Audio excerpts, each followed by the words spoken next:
Hey grippers, welcome back to the Death Grip Garage. Today we're going to be installing a master link, and I'll show you how I do it with a clip type master link. I'm sure there's a ton of videos out there showing how to do this.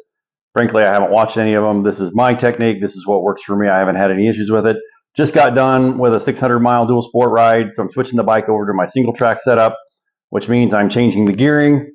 The differences between my gearing between dual sport and single track are large enough that I have to run two different chains. So I've got a chain that I run for single track and I've got a different chain that I run for dual sport. So that's why I'm always switching master links around.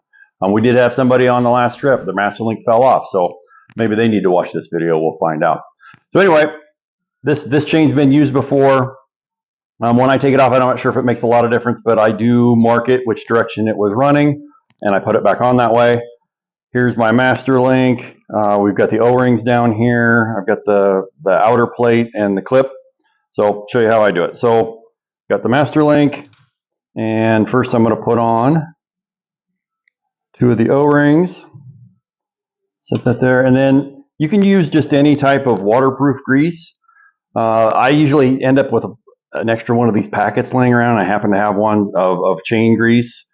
So I'm going to use a little bit of that, and I'm going to put it into the pinholes, and I'm going to put a little bit right here on the O-rings, and most of it's going to end up getting squished out, but doing that, I'm going to use a quick punch to kind of work that around so it just doesn't all push out the other side. Okay. So then we put and just my OCD, I always put the lettering up. If there's any type of words or lettering, I always just put it the right direction, but it probably doesn't matter. So push that in. All right. Take a little more of our grease, smear it on those pins. Take our other two O-rings, sit them on there. Okay. All right, now we've got our outer plate. Again, I'm going to put the words out and I'm going to put the words up when I do it. So this is a DID chain. So we're going to slide that on there. Now, these newer O-ring chains, even on a clip type master link, the plate's just a bit of a press fit. So you can't get it on there, or at least I haven't been able to get on here recently, with just your fingers. There's chain press tools and everything, and I've got those, but I usually don't use them for this. I grab my channel lock pliers, I grab a 6mm nut. It doesn't have to be a flange nut, that just happens to be what I grab. Set the nut over the pin, put your pliers on there, and just give it a squeeze. You're not trying to do it all in one shot here. We're going to go back and forth a couple times. So I'm going to do this pin, squeeze it, I'm going to do it again, squeeze it, do it again, squeeze it. All right, now you'll know that you've got it far enough if when you take your clip, you can take your clip and sit it in there. If it catches, see how that's catching, then you know you've pushed the plate in far enough. If you can't catch your clip on that, then you need to go a little bit farther with your plate. So now we've got to put our clip on. This one's obviously been used. I think it's probably been out this way last time I ran it.